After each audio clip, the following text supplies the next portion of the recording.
नमस्कार दोस्तों, मेरा नाम है मनीष और आप देख रहे हैं शिक्षार्थ। दोस्तों, यूपी बीएड एंट्रेंस एग्जाम 2023 के लिए ऑनलाइन क्लासेस चल रही हैं। उसमें जो आज का हमारी क्लास है उसका शीर्षक देखते हैं क्या है। उसका शीर्षक है रस। तो चलिए देखते हैं रस क्या होता है और इससे कैसे प्रश्न बनते हैं। काव्य को पढ़ने या सुनने से जिस आनंद की अनुभूति होती है उसे रस कहते हैं। बहुत सरल सा है, सिंपल सा है। हम सभी ने कभी न कभी कविता या फिर गानों को सुना होगा। उससे हमें एक तरह का आनंद प्राप्त होता है, हमारे अंदर दूसरे तरह के इमोशंस उत्पन्न होते हैं। काव्य में इन्हीं इमोशंस को रस कहा गया है।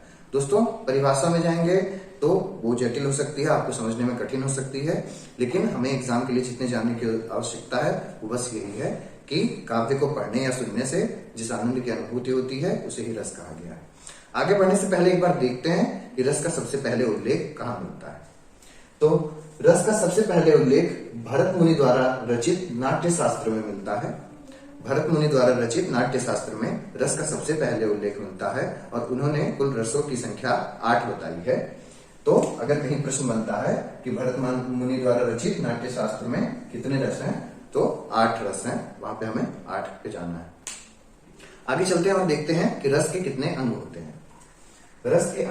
रस के 4 अंग होते हैं, जो कि हैं स्थायी भाव, विभाव, अनुभाव, संचारी भाव।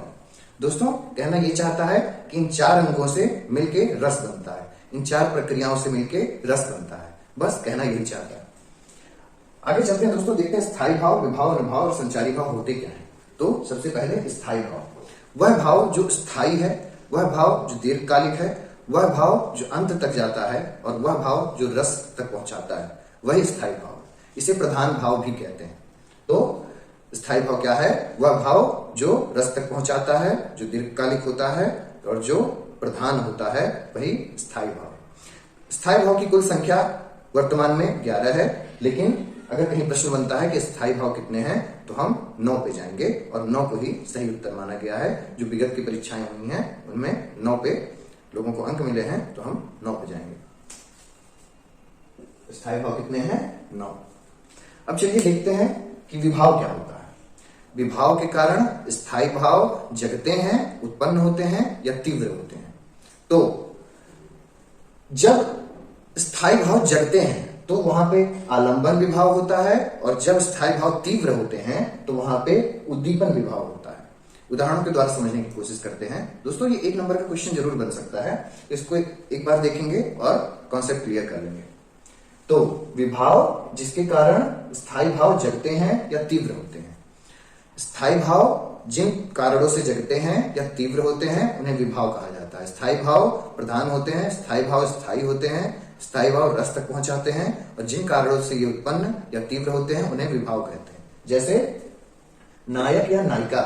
जब काव्य में नायक या नायिका का वर्णन शुरू होता है तो हमारे अंदर एक भाव शुरू हो जाता है और वो भाव विभाव है। और चूंकि उस भाव की शुरुआत होती है नायक या नायिका से, इसलिए यहाँ पे आलंबन विभाव है। देखिए, विभाव जिसके कारण जगते हैं वो आलंबन विभाव है। और आगे बढ़ते हैं तो जब भाव स्थायी भाव विभाव से तीव्र हो जाए, जैसे जब काव्य में सौंदर्य का वर्णन आ जाता है, नायिका का वर्णन आ जाता है कि नायिका के केस कैसे हैं या नायिका के नयन कैसे हैं, तो वहां पे भाव तीव्र हो जाते हैं। तो वहां पे उद्दीपन विभाव होता है। उदाहरण देखते हैं, जैसे जब काव्य में चांदनी रात की बात होती है तो भाव में परिवर्तन हो जाता है। जब घटाओं की बात होती है तब भाव में एक अलग परिवर्तन या तीव्रता आ जाती है। जब मृगनयनी की बात होती है तो हम लोग समझ जाते हैं कि कैसी बात हो रही है, अलंकरण हो रहा है, तो वहां पे एक अलग रस आ जाता है। तो इस तरह उद्दीपन का कार्य करते हैं ये सब, और यहाँ पे उद्दीपन विभाव है। अब चलते हैं आगे। दोस्तों, अब देखते हैं अनुभाव। अनुभाव वो कार्य है जो विभाव के बाद उत्पन्न होता है और ये मिल करके स्थायी भाव को आगे बढ़ाते हैं।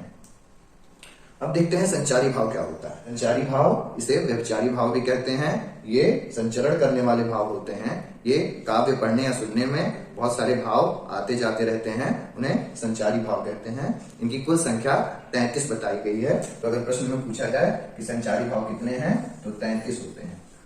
दोस्तों, इस तरह हमने देखा कि भरत मुनि के नाट्य शास्त्र में 8 रस बताए गए थे, और स्थायी भावों की संख्या प्रश्न में पूछने पे हमें 9 बतानी है, और संचारी भाव पूछने पे हमें 33 बताना है। विभाव पूछने पे हमें 2 तरह के बताने हैं, कि आलंबन एवं उद्दीपन विभाव होते हैं। चलिए देखते हैं रस के प्रकार कितने हैं। रस के प्रकार, रस के कुल 11 प्रकार बताए गए हैं, जो कि भरत मुनि के नाट्य शास्त्र में 8 हुआ करते थे। उसके बाद विद्वानों ने 9 किए और अब 11 हैं, लेकिन प्रश्न पूछने पे हम उसे 9 बताएंगे। स्थायी भाव 9 है, रस 9। रस के अंग पूछेगा तो 4 बताएंगे, जो कि हैं स्थायी भाव, विभाव, अनुभाव और संचारी भाव। अब चलते हैं रस के प्रकार की तरफ। दोस्तों, जो सबसे पहला रस है वह श्रृंगार रस। जब काव्य में श्रृंगार का वर्णन हो या जब काव्य में सौंदर्य का वर्णन हो, तो जब काव्य में प्रेम का वर्णन हो तो वहां पे श्रृंगार रस होता है। जैसे कि एक बहुत ही फेमस उदाहरण है, देखते हैं। हे खग हे मृग मधुकर श्रेणी, तुम देखी सीता मृग नैनी। यहाँ पे जो कवि हैं वो वियोग है रामचंद्र और सीता जी का, परंतु रामचंद्र जीव जंतुओं से पूछ रहे हैं कि हे खग हे मृग, क्या तुमने मृग नैनों वाली सीता को देखा है? तो यहाँ पे श्रृंगार रस है। और कौन सा श्रृंगार है? चूंकि वियोग की वजह से ये काव्य हो रहा है तो वियोग श्रृंगार रस है। अगर संयोग या मिलन की बात हो रही होती तो वहां पे संयोग श्रृंगार रस होता। श्रृंगार रस का जो स्थायी भाव होता है वो रति होता है। तो इस प्रकार हमने देखा कि रस के कुल 4 अंग होते हैं और 8 प्रकार जो कि भरत मुनि ने बताए थे, फिर वो 9 हो गए और अब वो 11 हो गए। लेकिन परीक्षा में पूछे जाने पे हमें 9 स्थायी रस बताने हैं कि 9 रस होते हैं। दोस्तों, इस वीडियो में इतना ही। वीडियो पसंद आया हो तो लाइक करें, शेयर करें, सब्सक्राइब करें और अगर कोई सुझाव हो तो उसे नीचे कमेंट करें। आपके सुझाव हमारे लिए अति महत्वपूर्ण है। वीडियो देखने के लिए बहुत बहुत धन्यवाद। चैनल से जुड़े रहें।